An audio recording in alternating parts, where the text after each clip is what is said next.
भारत की सभ्यता जब शब्दों में नहीं बल्कि संस्कारों की मिट्टी में लिखी जाती थी, तब से गाय हमारे जीवन का केंद्र रही है।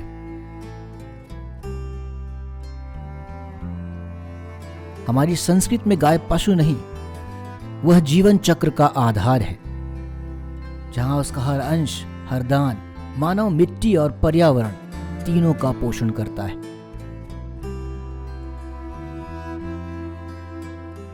दूध शरीर का बल बनता है, दही पाचन और प्रतिरक्षा का सार, घी यज्ञ की ज्योति और मस्तिष्क का अमृत, गोबर धरती की औषधि और ऊर्जा का स्रोत, और गौमूत्र रोग नाशक और जैविक संरक्षण का वरदान।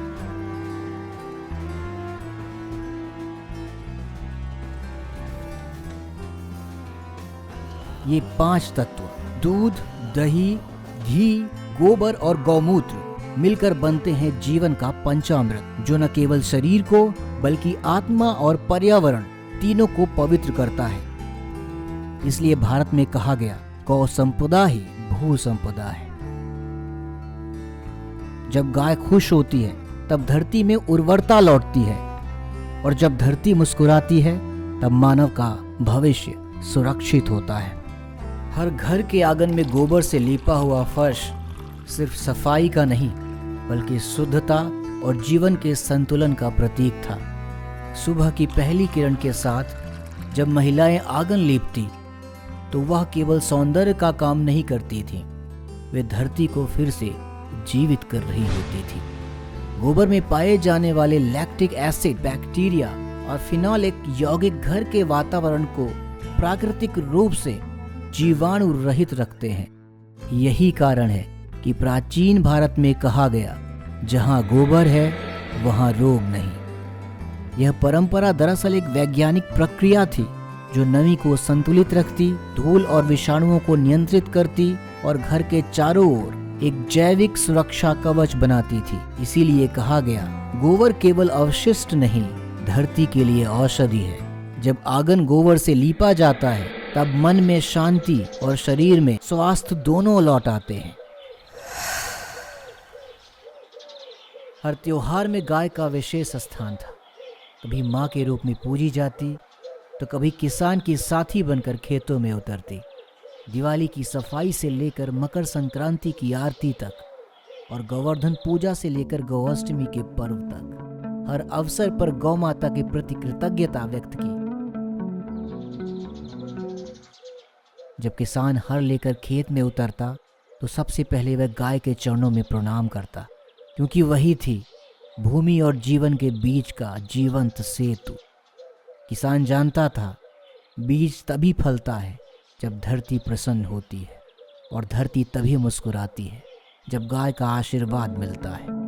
सुबह के समय जब गाय की घंटी की ध्वनि खेतों में गूंजती थी, तब वह केवल एक आवाज नहीं होती थी, वह जीवन के जागरण की पुकार थी। गोबर से आंगन लीपना, गौमूत्र से यज्ञ कुंड शुद्ध करना और गौघृत से दीप प्रज्वलित करना, यह सब सिर्फ रीति नहीं बल्कि जीवन के वैज्ञानिक और आध्यात्मिक सूत्र थे। इसलिए भारत की परंपरा में कहा गया, जहां गाय है वहां लक्ष्मी है, क्योंकि गाय केवल पालनहार नहीं, समृद्ध, स्वास्थ्य और सौभाग्य की आधारशिला है। स्वामी ब्रह्मानंद जी कहा करते थे, गाय हमारे गांव की धड़कन है। उनके लिए गाय पशु नहीं बल्कि जीवन की करुणा का सजीव रूप थी। वे कहा करते, जहाँ गाय है वहाँ करुणा है, और जहाँ करुणा है वहाँ संस्कृति जीवित रहती है। उनके दर्शन में गाय मात्र आस्था नहीं, एक चेतना थी जो खेत की मिट्टी से लेकर मनुष्य के हृदय तक हर स्तर पर जीवन को जोड़ती है। स्वामी जी मानते थे कि जब हम गाय की सेवा करते हैं तब हम केवल धर्म का पालन नहीं करते बल्कि धरती को जीवित रखने का संकल्प निभाते हैं। उनके अनुसार गाय पृथ्वी की श्वास है जो वायुमंडल को शुद्ध करती है, मिट्टी को जीवन देती है और मनुष्य के भीतर संवेदना जगाती है। गाय की रक्षा केवल धर्म नहीं, धरती का विज्ञान है। उनके शब्दों में गाय की सेवा ही मनुष्यत्व की सबसे शुद्ध साधना है।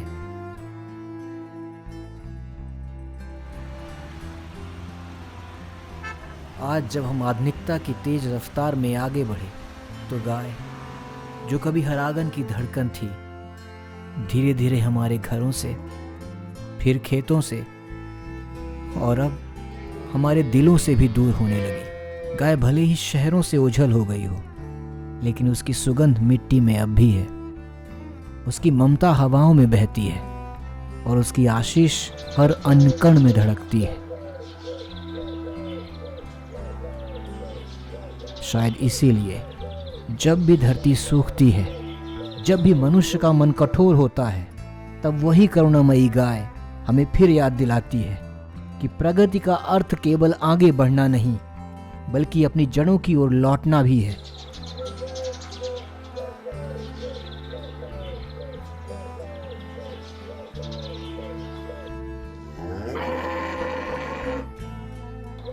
भारत में गाय की उपस्थिति उतनी ही प्राचीन है जितनी हमारी सभ्यता स्वयं।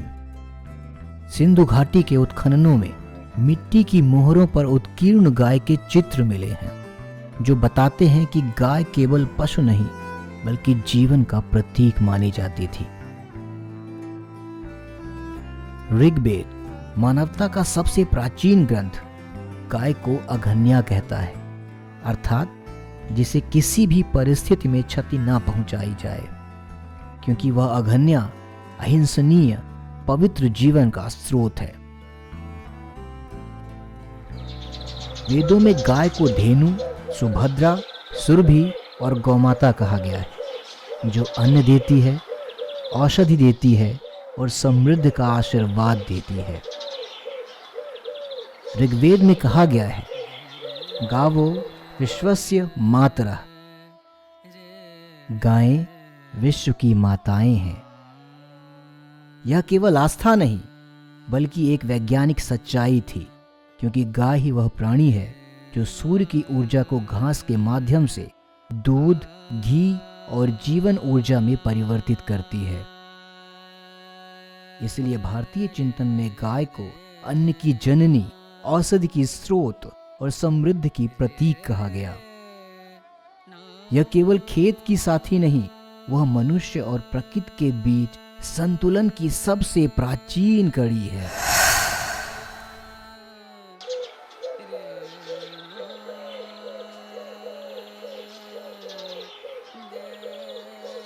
रामायण में जब श्री राम स्वयं वन गवन से पूर्व दान देते हैं, तब गोदान को सर्वोच्च दान बताया गया,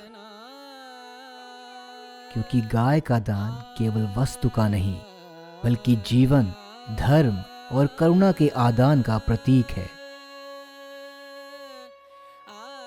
महाभारत में भीष्म पितामह ने कहा, गायः धर्मस्य मूलम, गाय धर्म की जड़ है। उनके अनुसार जहां गाय है वहां यज्ञ पूर्ण होता है,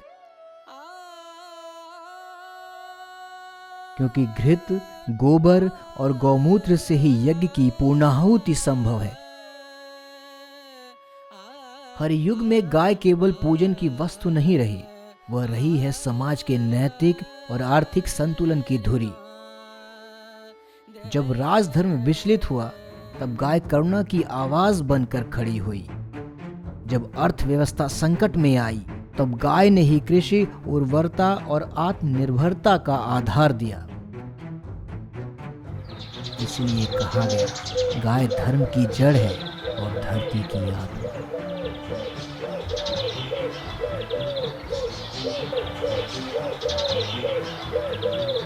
राजवंश बदले, युग बदले, राजाओं के ताज उतरे, साम्राज्य मिट्टी में समा गए, पर भारत का हृदय वैसा ही धड़कता रहा। उस हृदय की सबसे कोमल धड़कन गाय।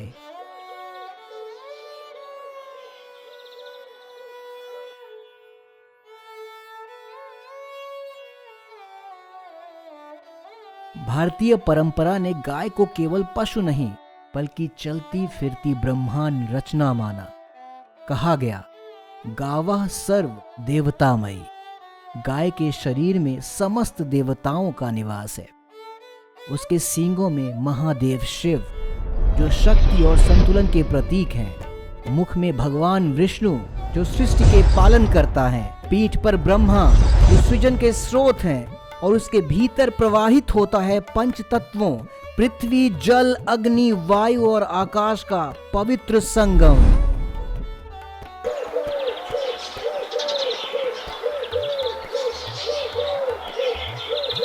परंपरा ने कभी आस्था को अंधविश्वास नहीं बनाया, बल्कि उसे प्रकृति और विज्ञान से जोड़ा। गोबर जो दिखने में साधारण लगता है, वास्तव में लाखों सूक्ष्म जीवों का घर है, जो मिट्टी को पुनर्जीवित करते हैं, कीटों को दूर रखते हैं और जल की नमी बनाए रखते हैं। गौमूत्र जिसमें रोगनाशक तत्व होते हैं। आधुनिक अनुसंधानों में पाया गया कि इसमें एंटीबैक्टीरियल और एंटीसेप्टिक गुण हैं, जो संक्रमण और त्वचा दोनों में लाभदायक हैं। और पंचगव्य दूध, दही, घी, गोबर और गौमूत्र का संयोजन भूमि के पुनरुत्थान, जैविक खेती और स्वास्थ्य चिकित्सा तीनों क्षेत्रों में क्रांतिकारी भूमिका निभाता है। स्वामी ब्रह्मानंद जी कहा करते थे, गाय के बिना धर्म अधूरा है और धर्म के बिना विज्ञान अधूरा है, क्योंकि गाय वह सेतु है जहां अध्यात्म और विज्ञान, परंपरा और प्रयोग, प्रकृति और मानव एक हो जाते हैं। यही भारत की वह दृष्टि थी जिसने पूजा में भी प्रयोग देखा और प्रयोग में भी पूजा का भाव रखा।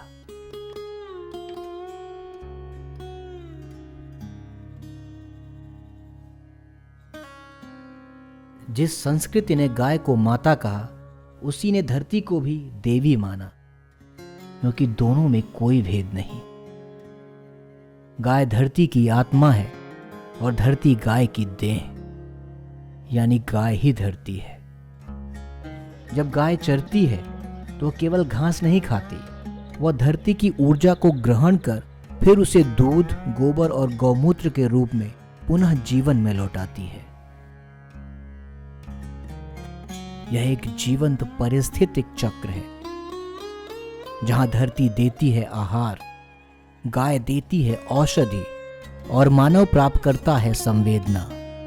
इसीलिए जब गाय की रक्षा होती है तो केवल एक प्राणी की नहीं, बल्कि पूरी भूमि की उर्वरता, जल की पवित्रता और मानव की कोमलता सुरक्षित रहती है।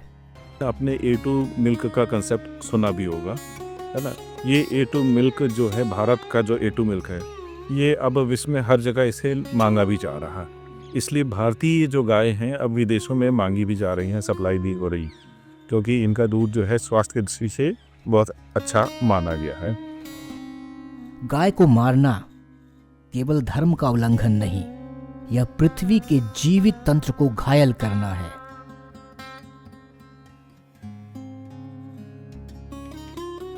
स्वामी ब्रह्मानंद जी कहा करते थे, गाय और धरती दोनों एक ही श्वास से धड़कती हैं, एक की पीड़ा दूसरे में गूंजती है। इसीलिए जिसने गाय की रक्षा का संकल्प लिया, उसने धरती के पुनर्जीवन का व्रत लिया। गाय केवल कृषि की नींव नहीं, वह संस्कृत की धड़कन और मानवता की आत्मा है। जब तक गाय धरती पर रहेगी, तब तक इस भूमि की करुणा, इस मिट्टी की सुगंध और इस मानव की मानवता जीवित रहेगी। भारत में रासायनिक खाद का नाम सबसे पहले 1906 से 1910 के बीच सुनाई दिया, जब ब्रिटिश सरकार ने बंगाल केमिकल और सिंध अल्काली जैसे औद्योगिक कारखाने स्थापित किए। उस समय इनका उद्देश्य खेती नहीं था, बल्कि उद्योगों के लिए रासायनिक उत्पादन करना था। मगर धीरे धीरे ये रसायन कृषि के क्षेत्र में भी प्रवेश करने लगे।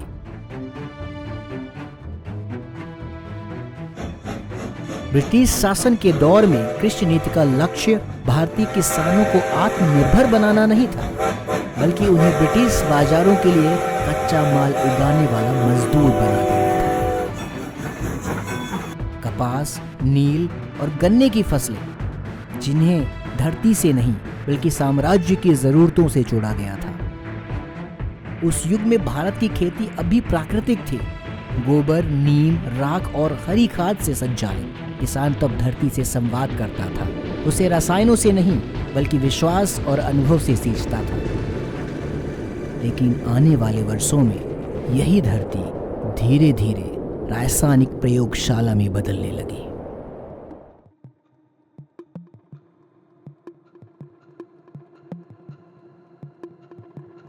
आजादी के बाद का भारत आजाद तो हो गया था, लेकिन भूखा था। खेत सूखे थे, गोदाम खाली थे और किसान अपने ही अन्न की तलाश में भटक रहा था। भुखमरी, अकाल और खाद्यान्न संकट, ये 3 शब्द उस दौर के भारत की पहचान बन गए थे।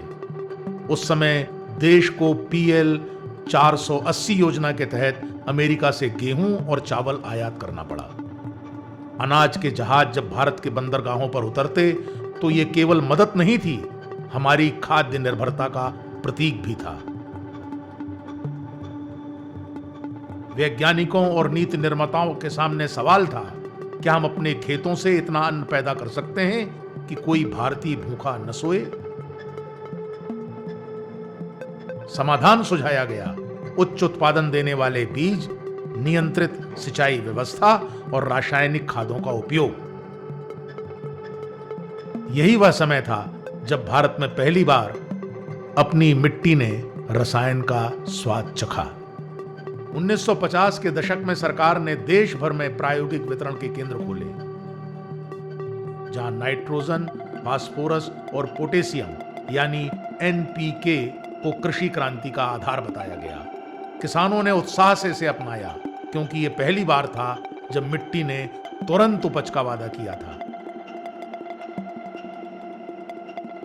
पर किसी ने यह नहीं सोचा कि यह वादा आने वाले दिनों में भारत की सांस और संवेदनाएं दोनों छीन लेगा।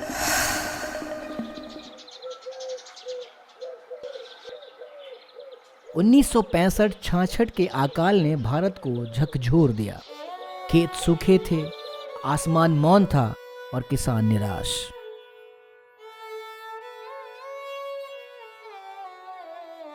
तब भारत सरकार ने एक नया सपना देखा, हरित क्रांति का सपना। एक ऐसी क्रांति जो भूख को हराएगी और अन्न के भंडार फिर से भर देगी। इस क्रांति के 3 स्तंभ तय किए गए: HYV बीज, हाई यील्ड वैरायटी सीड्स, रासायनिक खाद, फर्टिलाइजर्स और सिंचाई व कीटनाशक, इरिगेशन एंड पेस्टिसाइड्स। यह विज्ञान और खेत का नया मिलन था। इस आंदोलन के अग्रदूत बने डॉक्टर MS स्वामीनाथन और नॉर्मन बोरलॉग, जिन्होंने आधुनिक कृषि का सूत्र दिया, हर बीज में विज्ञान है, हर खेत में प्रयोगशाला। पंजाब, हरियाणा और पश्चिमी उत्तर प्रदेश में उन्होंने प्रयोग शुरू किए, जहां यूरिया, DAP और सुपर फास्फेट जैसी खादें किसानों को उपज का नया जादू दिखाने लगी।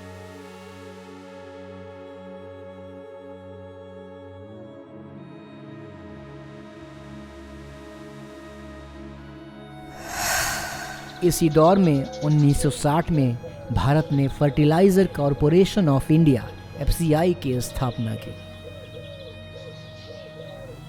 और 1970 तक 10 से अधिक बड़े रासायनिक खाद कारखाने खड़े कर दिए गए। देश के अखबारों में सुर्खियां थी, भारत आत्मनिर्भरता की ओर बढ़ रहा है। खेतों में हरियाली लौटी और किसान ने पहली बार देखा कि रसायन की मुट्ठी से भी फसलें मुस्कुरा सकती है। पर यह मुस्कान थोड़ी थी और उधार की भी।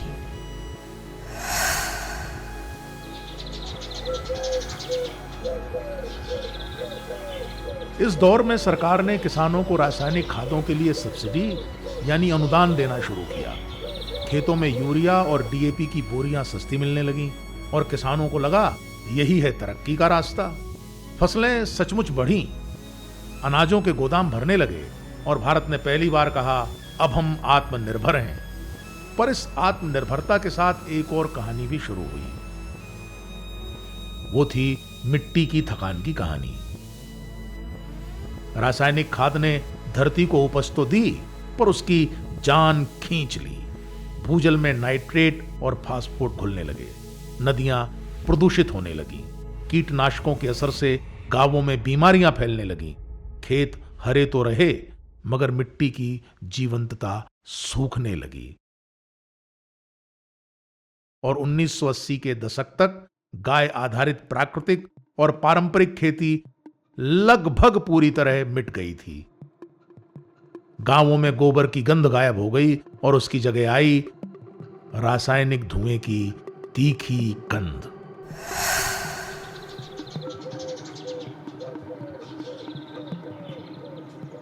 धीरे धीरे सच्चाई सामने आने लगी। जिस खाद को धरती की दवा समझा गया था, वही जहर का रूप लेने लगी। वैज्ञानिकों ने पाया कि रासायनिक खादें केवल 3 तत्व देती हैं, नाइट्रोजन, फास्फोरस और पोटेशियम यानी NPK। परंतु धरती को जीवन देने वाले सूक्ष्म पोषक तत्व जैसे जिंक, आयरन, कॉपर और सल्फर, ये सब धीरे धीरे खत्म होने लगे। मिट्टी की जैविक शक्ति घटती गई, केचुए मरने लगे और खेत बंजर होते चले गए। उर्वरता के साथ साथ हमारी नदियां भी बीमार हो गई। खेतों से बहकर गया नाइट्रेट नदियों में यूटिफिकेशन का कारण बना। जल जीव मरने लगे और जीवन देने वाला जल खुद प्रदूषित हो गया। वहीं अनाज में रासायनिक अवशेष बढ़ने लगे जो हमारे भोजन के साथ शरीर में पहुंचे। धीरे धीरे कैंसर, त्वचा रोग और बांझपन जैसी बीमारियां गांव-गांव फैलने लगी। हमारी मिट्टी, जल और आत्मा तीनों धीरे धीरे बीमार हो रहे थे।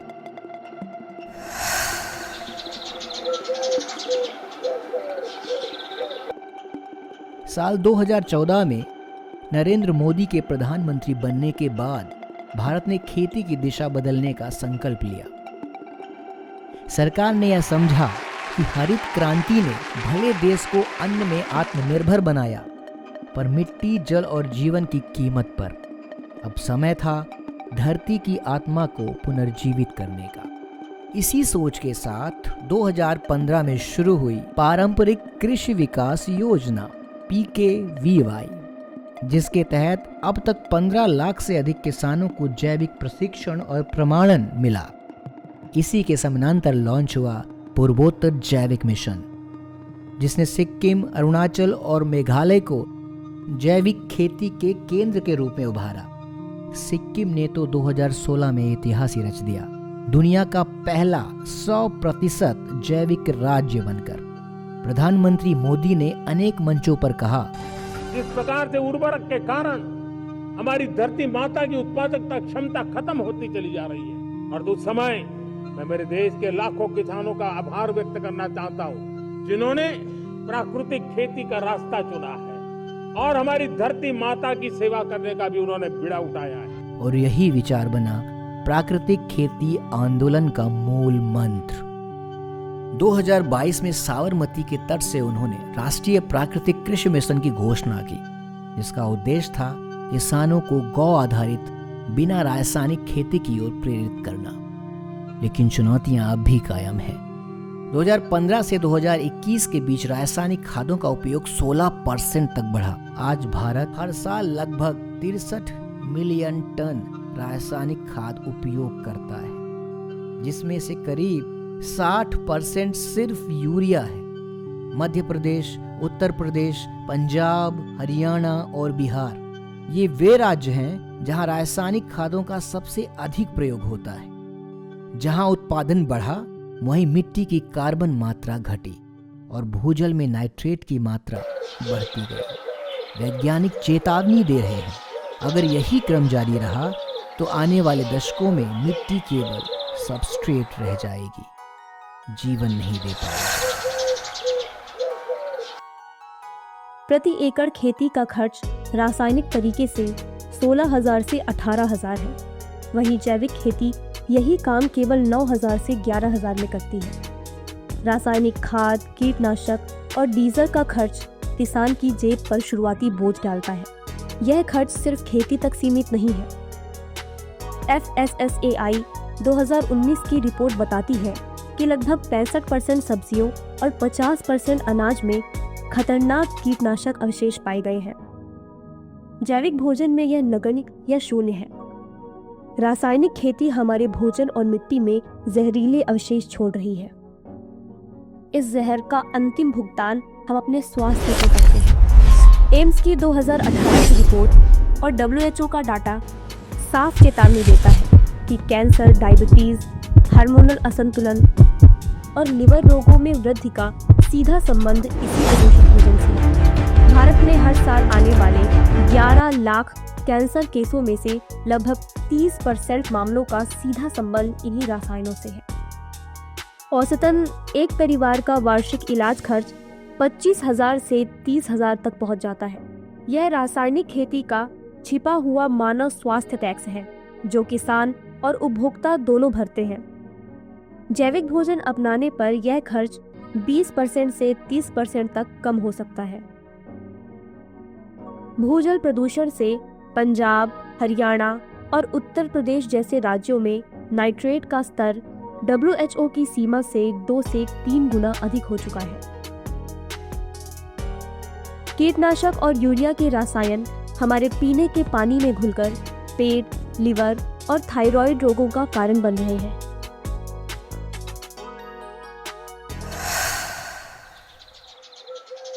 उन्नीस 1960 के दशक में जब देश हरित क्रांति और दुग्ध क्रांति की बात कर रहा था, तभी एक और लहर चुपचाप उठ रही थी, गौरक्षा आंदोलन। सरकारी योजनाओं में विदेशी नस्ल की गायों को बढ़ावा मिला और देसी गायें जो कभी मां कही जाती थी अब कमजोर नस्ल कहकर गौशालियों से बेदखल होने लगी।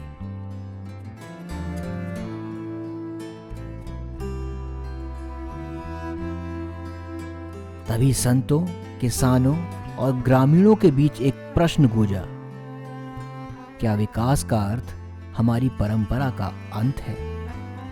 यही प्रश्न बना गौरक्षा आंदोलन का बीज।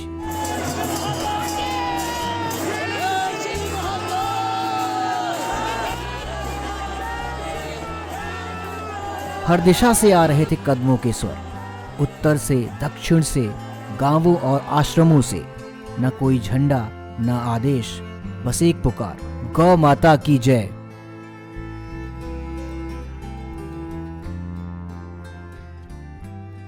एक ओर थे श्रद्धा और आस्था के रक्षक, दूसरी ओर व्यवस्था के प्रहरी। दोनों अपने अपने धर्म निभा रहे थे, पर उस दिन भारत अपने ही लोगों के बीच खड़ा था। और फिर मौन टूट गया। जहां संवाद होना था वहां धुआं भर गया। संसद मार्ग जो लोकतंत्र का प्रतीक था, उस दिन करुणा के स्वर पर गोलियों की गूंज छा गई। कई संत वही धरती पर गिर पड़े और इतिहास सिसक उठा। उसी क्षण स्वामी करपात्री जी ने आंखें बंद की और कहा, अगर उन्होंने सिर्फ साधुओं को मारा होता तो मैं शायद क्षमा भी कर देता, पर उन्होंने गायों की हत्या की है तो यह धरती स्वयं प्रतिशोध लेगी। यह श्राप नहीं था, यह ब्रह्मांड से संवाद था, एक चेतावनी कि जब मनुष्य करुणा भूलता है तो प्रकृति स्वयं उसे याद दिलाती है। 1966 के गौरक्षा आंदोलन के बाद देश में कई जगह कानून बने। किसी ने गाय के वध पर पूर्ण प्रतिबंध लगाया तो किसी ने एक अपवाद रखा कि जो गाय या बैल अनुपयोगी हो जाएं, जिससे ना दूध मिले ना खेत में काम लिया जा सके, उसे फिट फॉर स्लॉटर मानकर बूचड़ खाने भेजा जा सकता। यह कानून धार्मिक भावनाओं की रक्षा के लिए बने थे, लेकिन इसके बीच एक व्यावहारिक जाल भी बुना गया था। किसान जो पहले गाय को परिवार का सदस्य मानता था, अब उसके पालन की लागत से टूटने लगा। गाय जो कभी खेत का आधार थी, वही अनुपयोगी कहकर बाजार से निकाल दी गई थी। देसी नस्लें जिनका गोबर और गौमूत्र मिट्टी को जीवन देते थे, धीरे धीरे गायब होने लगी। इन्हीं दिनों स्वामी ब्रह्मानंद जी ने कहा, गाय सिर्फ दूध की फैक्ट्री नहीं, धरती को जीवित रखने का साधन है। उन्होंने विरोध किया, कहा कि अगर देसी गौवंश का सम्मान नहीं किया गया तो मिट्टी, जल और मनुष्य तीनों बीमार हो जाएंगे। 1966 की उस ऐतिहासिक रैली में जब संसद के द्वार साधु संतों के लिए बंद कर दिए गए, तब स्वामी ब्रह्मानंद जी महाराज ने ठान लिया था कि अगर संत की आवाज संसद के बाहर दबाई जा सकती है तो वही संत एक दिन संसद के भीतर जाकर बोलेगा। हमीरपुर की जनता ने पहली बार किसी सन्यासी को संसद भेजा। उनका प्रचार नहीं, उनका तब बोलता था।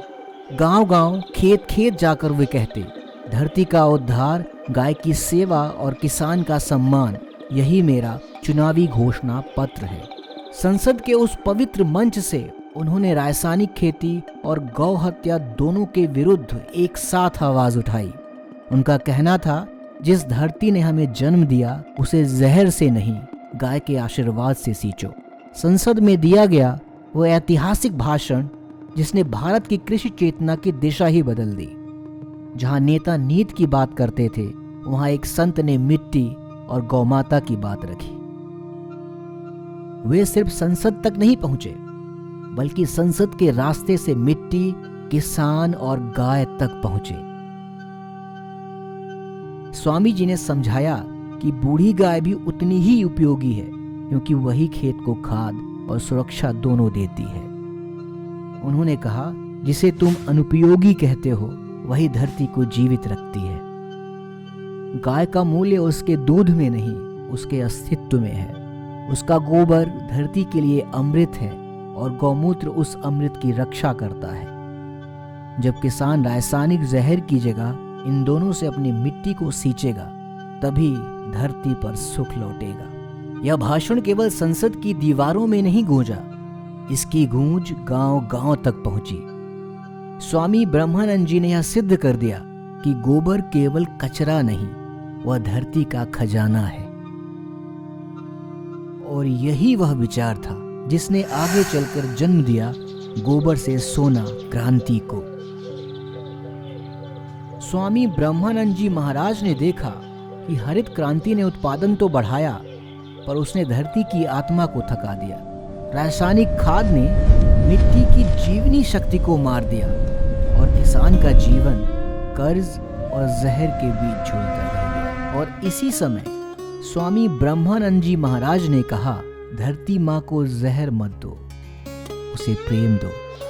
उसका पोषण गोबर में है, रसायन में नहीं।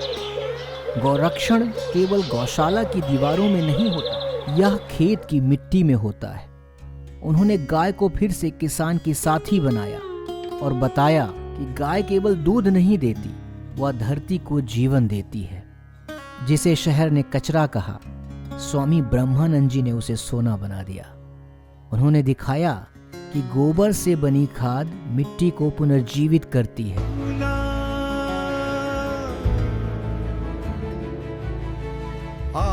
यह केवल कृषि नहीं थी, यह एक यज्ञ था धरती को पुनः पवित्र करने का। आज भारत के कई राज्यों में गौ आधारित प्राकृतिक खेती आंदोलन का विस्तार हो रहा है, जो स्वामी जी की दृष्टि का विस्तार है। यह केवल आस्था की बात नहीं थी, यह धरती और विज्ञान के संगम की कथा थी। स्वामी ब्रह्मानंद जी ने कहा था, जहाँ गाय है वहाँ जैविक संतुलन है। उन्होंने दिखाया कि गोबर और गौमूत्र केवल पूजा के प्रतीक नहीं, बल्कि मिट्टी को पुनर्जीवित करने वाले जीव रसायन है। वैज्ञानिक अध्ययनों ने भी स्वीकार किया कि गौमूत्र में नाइट्रोजन, फास्फोरस, पोटेशियम, सल्फर जैसे तत्व मिट्टी की उर्वरता को प्राकृतिक रूप से संतुलित करते हैं। यह मिट्टी को स्वस्थ बनाते हैं, फसलों को रोगों से बचाते हैं और धरती की सांसें फिर से लौटा देते हैं। गाय ने केवल दूध नहीं दिया, उसने धरती को फिर से सांस लेना सिखाया। दूध से लेकर गोबर तक उसके हर अंश में जीवन है। यह केवल पोषण नहीं, भारत की आत्मा का पुनर्जागरण है। यही है गोबर से सोना, यही है स्वामी ब्रह्मानंद जी महाराज की क्रांति। पिछले 70 सालों में हमने खेतों को रासायनिक खादों और कीटनाशकों से भर दिया। पहले मिट्टी में 1% जैविक कार्बन होता था, अब कई जगह सिर्फ 0.3% रह गया है। नतीजा, मिट्टी अब पानी नहीं रोक पाती, पौधे जल्दी सूख जाते हैं और किसान को हर साल ज़्यादा खाद डालनी पड़ती है।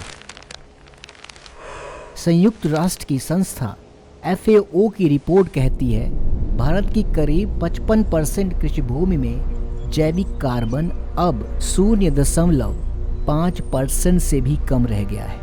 यानी मिट्टी में अब वो जीव नहीं बचे जो पौधों को पोषण देते हैं।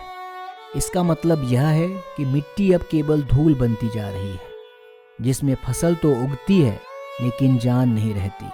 वो धरती जो कभी जीवन का स्रोत थी, अब बस रसायन की निर्भर बन गई है। मिट्टी को बचाना सिर्फ खेती नहीं या आने वाली पीढ़ियों की सांसें बचाने जैसा है। अगर मिट्टी स्वस्थ रही तो भारत भी स्वस्थ रहेगा।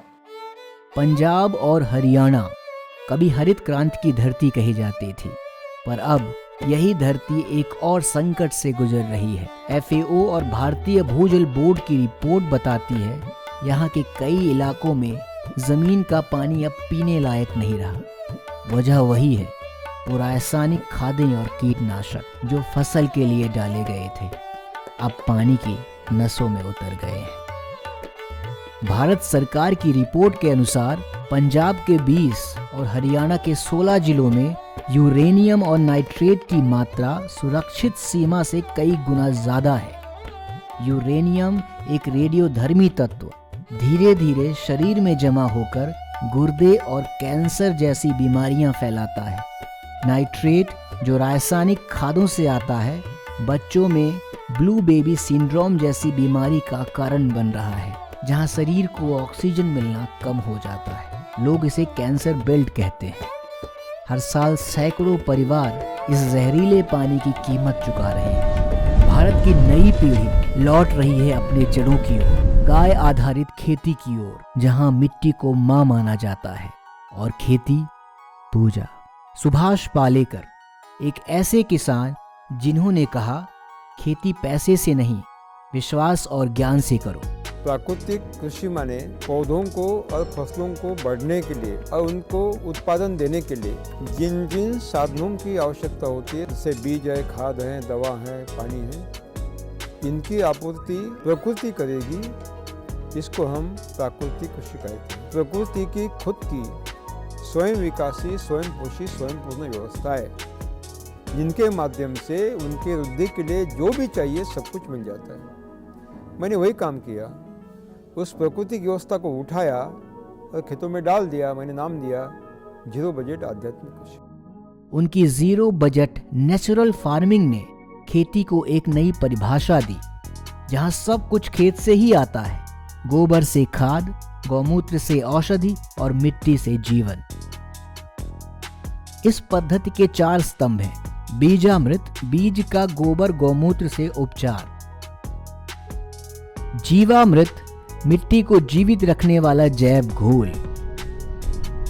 मल्चिंग, मिट्टी की नमी बनाए रखना। वापसा, मिट्टी में वायु और जल का संतुलन।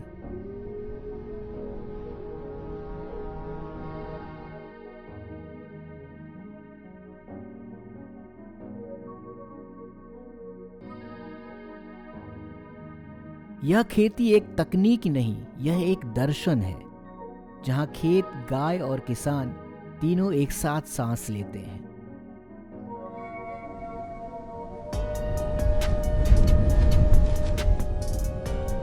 मध्य प्रदेश के बुंदेलखंड से एक युवा किसान आकाश चौरसिया ने दिखाया कि अगर सोच नहीं हो तो जमीन छोटी भी बड़ी बन जाती है। उनकी मल्टी लेयर फार्मिंग में एक ही खेत में कई परतों पर फसलें उगती हैं। नीचे अदरक, बीच में मूली, ऊपर कद्दू और पपीता। इससे न सिर्फ जमीन का उपयोग बढ़ता है बल्कि पानी की खपत लगभग 80% तक घट जाती है। जब मिट्टी में रसायन नहीं रह जाते, जब हर फसल गोबर और जीवामृत से पनपती है, तो खेत भी मुस्कुराते हैं और किसान भी।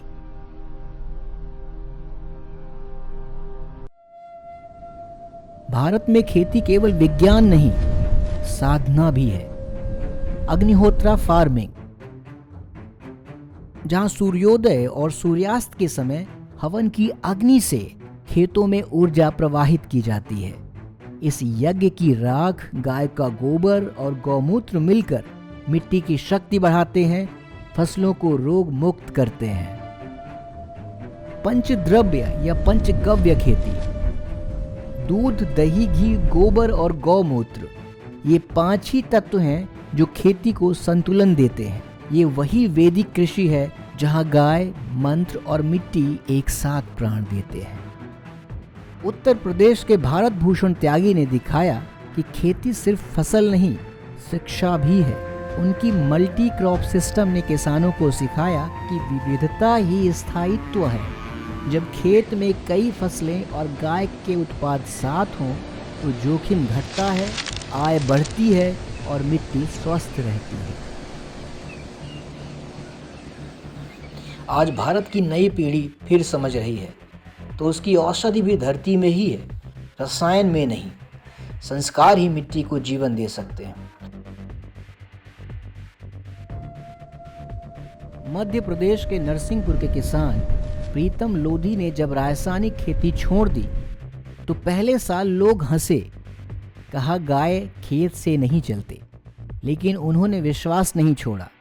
4 गायों और 4 भैंसों से उन्होंने अपना खेत सींचा, गोबर और गौमूत्र से खुद की खाद बनाई और सिर्फ 4 एकड़ जमीन पर गन्ना, मूंग, अरहर और सोयाबीन उगाई। मिट्टी ने अपनी खुशबू लौटाई जब उसमें रसायन नहीं, गाय का आशीर्वाद मिला। महाराष्ट्र, प्रकाश इमड़े की कहानी, सोलापुर। पानी की कमी, सूखा और निराशा, ये 3 शब्द सोलापुर की पहचान बन चुके थे। पर वहीं से निकले प्रकाश इमड़े, जिन्होंने गाय को पशु नहीं परिवार माना। 4 गायों से शुरू किया सफर, गोबर से खाद, गौमूत्र से जैविक दवा और दूध से आत्मनिर्भरता। गौ माता के आशीर्वाद से उनकी जमीन फिर जी उठी। जहां पहले रसायन बोए जाते थे, अब संस्कार पनप रहे हैं। गाय पशु नहीं, वह धरती का स्पंदन है। स्वामी ब्रह्मानंद जी कहा करते थे, गाय की रक्षा करो तो धरती खुद तुम्हारी रक्षा करेगी, क्योंकि गाय यानी धरती और धरती यानी जीवन। जब गाय का गोबर मिट्टी में जाता है तो वह उसे स्पंज बना देता है। यह मिट्टी पानी को बहने नहीं देती, बल्कि उसे सोख लेती है। हमारे ऋषियों ने जिसे माँ कहा, आज विज्ञान उसे इकोसिस्टम कहता है। आधुनिक अनुसंधान बताते हैं कि भारतीय गाय के गोबर के 1 ग्राम में करोड़ों सूक्ष्म मित्र जीवाणु होते हैं। जो जीवाणु मिट्टी को नाइट्रोजन और फास्फोरस देते हैं, उसे सांस लेने लायक बनाते हैं। और गौमूत्र यह सिर्फ आस्था का विषय नहीं, बल्कि एक शक्तिशाली बायोपेस्टिसाइड है। वैज्ञानिकों ने पाया कि यह फसलों को हानिकारक बैक्टीरिया से बचाता है, बिना किसी जहर के। स्वामी ब्रह्मानंद जी का संदेश स्पष्ट था, विज्ञान जब आध्यात्म से जुड़ता है तभी धरती सुरक्षित रहती है। खेती रसायन से नहीं, संस्कार से होनी चाहिए। इसी ज्ञान के साथ भारत में एक जैविक क्रांति जन्म ले रही है। आज भारत दुनिया में सबसे अधिक जैविक किसानों वाला देश है। सिक्किम ने दुनिया को दिखाया कि पूर्ण जैविक राज्य संभव है। मध्य प्रदेश और राजस्थान के किसान फिर से रसायनों को त्याग कर प्रकृति की ओर लौट रहे हैं। लेकिन इस बदलाव के साथ एक चुनौती भी उभरी है। गांवों में लाखों गौवंश बेसहारा हैं। 2014 के बाद गौवंश की रक्षा तो बढ़ी, पर उन्हें अर्थव्यवस्था से जोड़ना अभी बाकी है। केवल सरकारी आश्रय काफी नहीं। समाधान वही है जो स्वामी जी ने बताया था, गोबर ही खेत का धन है। हमें गौशालाओं को केवल आश्रय स्थल नहीं बल्कि जैविक खाद फैक्ट्री बनाना होगा। जब हर गाय, चाहे वो दूध दे या ना दे, किसान को खाद और ऊर्जा देकर कमाई कराएगी, तभी वह सड़क पर नहीं, सम्मान से किसान के खूंटे पर बंधेगी। गाय के गोबर से मिट्टी ने नमी पाई, गौमूत्र से फसलों ने सुरक्षा पाई, हवा शुद्ध हुई, पानी निर्मल हुआ। यही विज्ञान है, यही आध्यात्म है और यही हमारा भविष्य है। प्रकृति को बचाना है तो गाय से रिश्ता जोड़ना होगा, क्योंकि जब गाय खेत में लौटेगी तभी धरती फिर से मुस्कुराएगी।